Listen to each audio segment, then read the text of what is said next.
person of means. Yours truly does not play golf, but I do appreciate the human qualities of concentration, the amazing coordination of mind and muscle, grit and determination of practitioners of the sport that spectators respect and admire and applaud. On Saturday, 13th April, I observed the preparation of the gala at Augusta National and wondered how many of us who are not persons of means can afford the luxury of spending the many precious hours on the course necessary to achieve mastery of the game. In the feverish excitement of the moment, tributes are still paid to Bobby Jones, a well-to-do Georgian and holdover of grand and courteous Southern traditions, described as the South's last true gentleman. It is reported that from the time he began competing for national titles at age 14 until his death at age 69, Jones attracted scores of men eager to zealously guard and promote his reputation. I doubt that not. The Masters, the Augusta National Invitation Tournament, was the brainchild of this legendary amateur golfer who co-founded the Augusta National Golf Club in 1933. And he promised at the time, quote, "Our aim is to develop a golf course of such stature and of such excellence that men of means might find the club worthwhile as an extra luxury where they might visit and play with kindred spirits from other parts of this nation." Alas, this is what, to borrow appropriate phrasing from a kindergarten rhyme, is after all what little persons of means are made of. The irony, however, is that had some who are now exponents of golfing skills been alive and resident in the United States between the club's founding and 1990, they would have been banned by racist policies from being included as one of those quote-unquote kindred spirits. Also, and not surprisingly, even at dictionary.com, one of the definitions you get for master is owner of a slave. The African-American Charlie Sifford, who was among the top money winners playing golf in the late 1960s, quote, didn't meet the qualifications.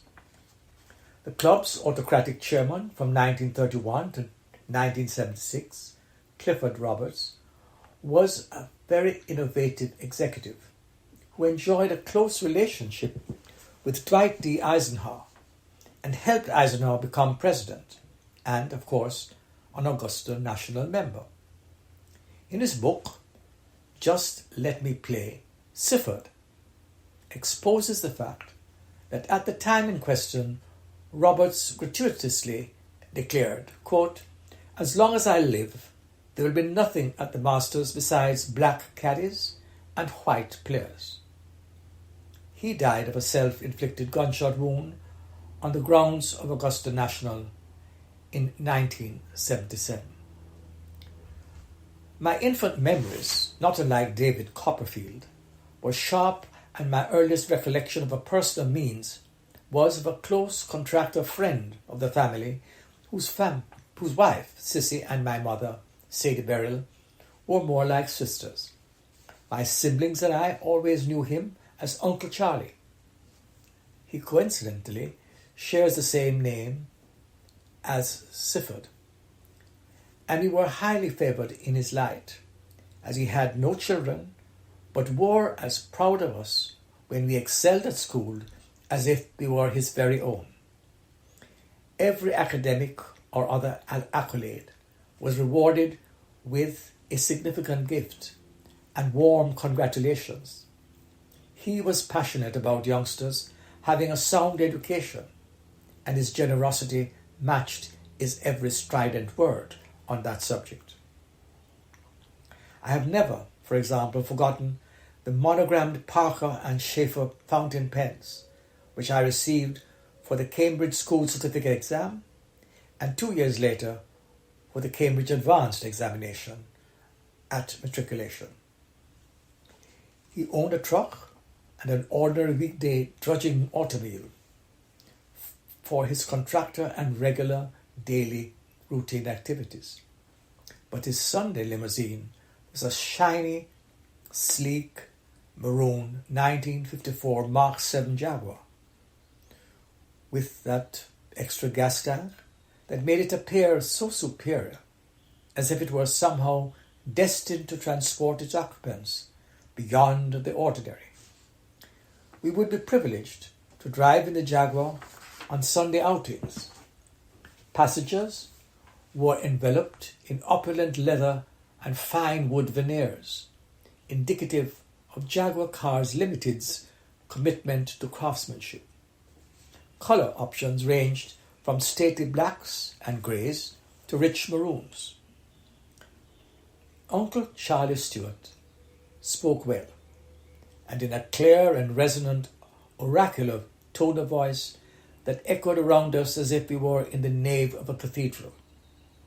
He was widely read, and accordingly was knowledgeable on geopolitical matters, expounded with the same gentle, for he was 6'5" in height, enthusiasm, as when pontificating on home building and the economies of construction. He was, by my parents, entrusted with their first home ownership project at Dumbarton Avenue in Eastwood Park, St Andrew, around the late 1940s. We actually moved there in 1950.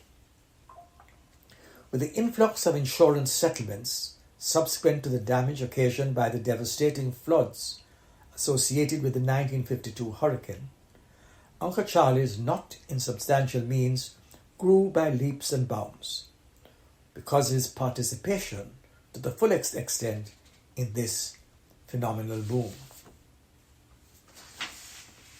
There was the construction of new homes, extensive repairs, and rebuilding of houses damaged in the storm. And as time marched on, he built himself a 2-story mansion surrounded by an acre of landscaped lawns. But, as Bobby the golfer par excellence had so carefully articulated, no wealthy man relies merely on accumulating money and inherited possessions. He must frame his own identity. To distinguish himself from the less wealthy and a despairing middle class, he must self-identify as rich by unashamedly indulging himself in the exclusive company, ethos, society of, quote, kindred spirits. He would openly admit, for example, that while crass commercialism would be shunned, a pretense of leisurely informality would give those enlightened cliques an aristocratic yet unceremonious air, or at least so he hoped. The fact that the golfing tournament soon became a frivolous affair, with the mass pursuit of silly merchandise being its most prestigious characteristic, must have been a traumatic and humbling recognition. Once they went so low as having half a dozen young blacks blindfolded and slugging it out until only one, as with the sport of the depraved gladiators of Rome, was left standing in the amphitheatre. James Brown, the future soul singer, was one of them. And yet that may not have appeared as egregious to a person of means in the South as when African Americans were allowed in 1975 in the Masters. For as one outsider explained, there was no getting around it.